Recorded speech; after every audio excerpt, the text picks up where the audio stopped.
عمران صاحب، عید سے چند دن پہلے ایک بہت بڑا بھونچال پاکستانی سیاست میں اور موجودہ حالات میں آیا جب ہائی کورٹ کے 6 ججز نے خط لکھا اپنی سپریم کورٹ کو، پاکستان کے قاضی القضات کو، اور اس میں کہا گیا کہ فیصلوں پر اثر انداز ہوا جا رہا ہے۔ ایک جج کے گھر میں کیمرے لگا دیے گئے، ایک جج کے عزیز کو اغوا کر لیا گیا، کسی پر تشدد کیا گیا۔ جج تو خدا کے بعد زمین پہ سب سے بڑا اور اللہ کا ہی دیا ہوا وصف جو انسان کے پاس عدل کی صورت میں ہے۔ یہ جس ملک میں عدل اور اس کی کرسی پہ بیٹھا ہوا شخص اگر اتنے دباؤ کا شکار ہو جائے تو یہ کہاں جائے گا سماج؟ حضرت علی علیہ السلام کا فرمان ہے مشہور کہ کفر کے ساتھ نظام چل جاتا ہے، ظلم کے ساتھ نظام نہیں چلتا، مٹ جاتا ہے۔ یہ مٹ جانے کی نشانیاں ہیں۔ اللہ تعالیٰ نے 2 گناہوں کی سزا دنیا ہی میں رکھی ہے، یہاں سے شروع ہو کر آگے تک آخرت میں بھی۔ باقی جتنے گناہ ہیں بے شمار ہیں، ان کی سزا مرنے کے بعد ہے، لیکن 2 کے بارے میں اللہ کے نبی نے فرمایا کہ یہیں سے ان کی پکڑ شروع ہو جاتی ہے، چاہے ہمیں نظر نہ آئے لیکن یہیں سے ان کی پکڑ شروع ہو جاتی ہے۔ ایک ماں باپ کو دکھ دینے والا اور ایک ظلم کرنے والا، یہیں سے کام شروع ہو دنیا جاتا، سے ہی دنیا سے شروع ہو جاتا۔ تو مظلوم کے لیے تو بہت بڑی تسلی ہیں امام حسین، ٹھیک ہے۔ ظالم کے لیے کیا تسلی کیا ہے؟ تسلی؟ فرعون، یزید، ہاں، ابن زیاد۔ زیاد وہ دیکھے تو صحیح کو اپنا حشر کن کے ساتھ کروا رہے ہیں، جو ظلم کریں گے، جو ظلم کر رہے ہیں۔ آپ دیکھیں نا ان کا حشر کن کے ساتھ ہو رہا۔ میرے نبی نے فرمایا جب تم پر زیادتیاں ہوں گی، مدینے والوں سے کہا تو تم کیا کرو گے؟ کہا جی ہم تلوار اٹھائیں گے، اپنا حق وصول کریں گے۔ تو آپ نے فرمایا اس سے اچھی بات بتاؤں؟ ان کا جی کیا؟ کہا صبر کر لینا اور حوض کوثر پہ میرے پاس آ جانا، سارا پورا کروا دوں گا۔ کیا بات۔ تو یہ ہر دور کے مسلمانوں کے لیے وعدہ ہے۔ یہ جو بھی ایک ظلم، اور صرف ظلم ہی نہیں بلکہ ایک فسطائیت کا ایک ماحول جدھر سے آیا، کوئی جج نہیں، اب تو ایک جج رہ گیا تھا، اگر وہ جج بھی بول پڑا ہے کہ میرے ساتھ یہ ہو رہا ہے تو چلے سیاستدان، صحافی، کچھ اور طبقے، وہ تو ہر دور میں کہتے رہے تھے۔ 6 جج ایک ہی زبان سے کہہ اٹھیں کہ ہمارے ساتھ یہ ہو رہا ہے۔ امیر بھائی، ظالم بڑا قابل رحم ہے، جو اس پر حال آنے والا ہے وہ اس کو پتہ نہیں کہ کتنی میرے رب کی خوفناک پکڑ آنے والی ہے۔ ظالم ہونے کے لیے کافر ہونا ضروری نہیں ہے۔ کیا بات؟ ظالم مسلمان ہے یا کافر ہے، ایک برادری ہے، اور مظلوم ہونے کے لیے مسلمان ہونا کافی نہیں۔ بہت خوب، بہت۔ مظلوم ایک برادری ہے، چاہے وہ ہندو ہے چاہے وہ مسلمان ہے۔ اللہ مظلوم کی آہ کو سنتا ہے، عرش کو ہلا دیتی ہے، چاہے وہ کافر ہی کیوں نہ ہو، اور ظالم کے سجدوں کو رد کر دیتا ہے، چاہے وہ تہجد گزاری کیوں نہ ہو۔ حجاج ظلم کی ایک انتہا کا علامت، نام تھا، علامت تھی۔ ٹھیک ہے۔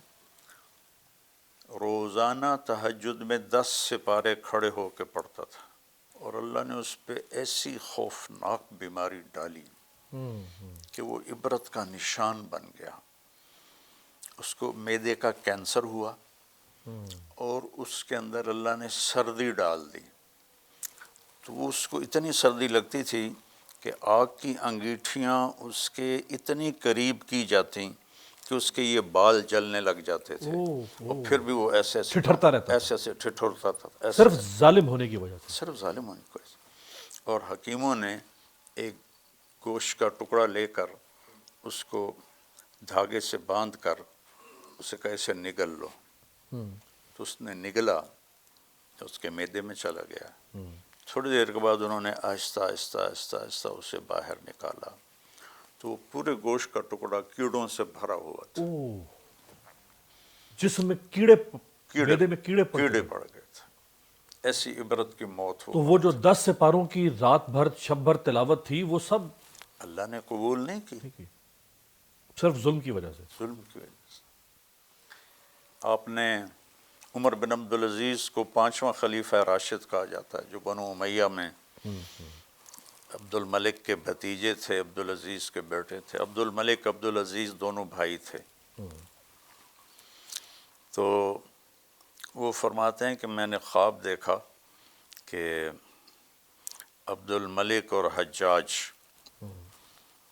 ان کی آنتیں باہر نکلی ہوئی ہیں اور وہ آنتوں کے گرد ایسے چکر لگا رہے ہیں جہنم کی آگ میں، جیسے گدھا چکی کے گرد چکر لگاتا ہے. اور وجہ کیا بنی تھی؟ دونوں کا ظلم. تو یہ جو ایک عرصے سے گزشتہ تقریباً 2 سال سے، خیر ہر دور میں بہت کچھ ہوتا رہا ہے، لیکن یہ 2 سال سے جس طرح ایک خاص طبقے کو دیوار سے لگا دیا گیا، عورتوں کو گرفتار کیا گیا، بغیر سزا کے کئی مہینے سے لوگ گرفتار اور جیلوں میں، چادر و چار دیواری، چھاپے، صرف ایک ہی کے اوپر سارے الزامات اور اسی کا رگڑا، باقی سب کی کھلی چھوٹ. یہ کس زمرے میں ہے گا؟ یہ کیا ہوگا؟ دیکھیں ہماری عورتیں نہیں، عورت دنیا میں کافر ہو یا مسلم ہو وہ قابل احترام ہے. عورت کو اللہ نے احترام دیا ہے. آدم علیہ السلام کو مٹی سے بنا کر پتلا بنا کر چھوڑ دیا اور وہ کتنے عرصے تک سوکھتا رہا ننگا، پھر اس میں روح ڈالی اور پھر لباس پہنایا. لیکن جب حوا کو پیدا کیا تو ان کا پتلا ساتھ نہیں بنایا، حالانکہ دونوں ڈال دیتے. فرشتوں کو تو نہ عورت سے غرض ہے نہ مرد سے غرض، لیکن ان کا ننگا پتلا بھی نہیں بنایا. پیدا کرتے وقت سب پر نیند طاری کر دی. حالانکہ کوئی دیکھنے والا اس وقت اور تو انسان تھا کوئی نہیں. دیکھنے والا نہیں تھا. آدم علیہ السلام کو سلا دیا. آنکھ کھلی تو بازو میں عورت بیٹھی ہوئی ہے پورے فل ڈریس میں. تو یہ عورت کی عزت اور احترام اس کی اس صنف کی وجہ سے یہ رکھا گیا ہے، چاہے وہ مسلم کی ہے اور چاہے وہ کافر کی ہے. تو ہمیں تسلی ملتی ہے نبی کے گھر سے. نبی کی بیٹیوں کے سروں سے چادریں اتر گئیں تو فرشتوں نے بھی آنکھیں بند کر لی ہوں گی. تو ہماری مستورات تو بہت بعد کے دور کی ہیں، ان کا حشر انہی کے ساتھ ہو جائے گا تو کیا گھاٹے کی چیز ہے. اب کچھ لوگ جو کچھ ہو رہا ہے اس کا ایک جواز یہ بھی دیتے ہیں کہ جی پہلے بھی تو ایسا ہوتا تھا، تو اس دفعہ بھی ہو رہا ہے تو کیا ہو گیا؟ ہوتا رہے. یہ کیا یہ جواز مطلب ایسا ہے، لا تحسبن اللہ غافلا عما یعمل الظالمون. سبحان اللہ کہتا ہے ان ظالموں کو کہو کہ جو تم کر رہے ہو میں اس سے غافل نہیں ہوں. انما یؤخرہم لیوم تشخص فیہ الابصار. ایک دن تک کے لیے میں نے مؤخر کیا ہوا ہے جس دن آنکھیں پھٹ جائیں گی. مہطعین مقنعی رؤوسہم، اور ان کے سر جھکے ہوئے ہوں گے اور حواس باختہ ہوں گے. لا یرتد الیہم طرفہم، اور ان کی آنکھیں پھٹ چکی ہوں گی. افئدتہم ہوا، اور ان کے دل اڑ رہے ہوں گے، دھک دھک کر رہے ہوں گے. یہ تو پورا قرآن نے تصویر کھینچ. فلا تحسبن اللہ مخلف وعدہ رسلا. جو میرے وعدے ہیں رسولوں سے، نہ سمجھنا کہ میں وعدہ خلافی کروں گا. ان اللہ عزیز ذو انتقام.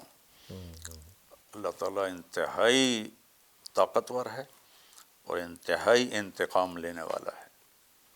تو یہ تو قابل رحم لوگ ہیں جو چند ٹکوں کے پیچھے اپنی آخرت کو خراب کر رہے ہیں. کوئی بھی ہو، یہ قابل رحم لوگ ہیں. مرتے ہی ان کے ساتھ تباہی کا سامان شروع ہو جائے. میرے نبی نے فرمایا اگر مجھے ڈر نہ ہوتا کہ تم مردوں کو دفن کرنا چھوڑ دو گے تو میں تمہیں قبر کا عذاب دکھاتا، لیکن مجھے ڈر ہے کہ تم دفن کرنا اگر وہ عذاب دیکھ لو گے تو تم اپنے مردے کو دفن قبر کے کرنا سپرد نہیں کرو گے. چھوڑ دو. مولانا صاحب ایک تو وہ شخصیت ہو سکتی ہے کہ جو ظلم کر رہی ہو، لیکن جو لوگ ظلم کی حمایت میں کھڑے ہو جائیں یا ظلم کا جواز پیش کریں، میں اگر بطور صحافی آج ظلم کا حامی ہو جاؤں، آپ ایک عالم دین اگر بطور ایک عالم دین اگر آپ ظلم کا جواز پیش کریں، کوئی دانشور اگر، کوئی وکیل، کوئی جج، کوئی اور اگر وہ ظلم کی دلیل پیش کرنا شروع کر دے. آپ دیکھیں کہ اس میں کوئی شک نہیں کہ یزید نے قتل حسین کا حکم نہیں دیا تھا، اس کو پتہ بھی نہیں تھا. اس نے ابن زیاد کو بھیجا کہ کوفے والوں کو کنٹرول کرو. ریٹ اسٹیبلش کرو اسٹیٹ کی ہماری. یہ نہیں کہا تھا کہ ان کو قتل کر دو، لیکن وہ ان کے قتل پہ راضی ہوا. اس نے ابن زیاد کو سزا نہیں دی، اس نے شمر کو سزا نہیں دی، تو وہ شامل تو نہیں ہے، لیکن اس حمایت میں آج تک لعنت پڑ رہی ہے اور قیامت کے دن بھی پڑے گی وہ لعنت. تو جو حمایت کرتا ہے وہ بھی برابر کا شریک ہوتا ہے.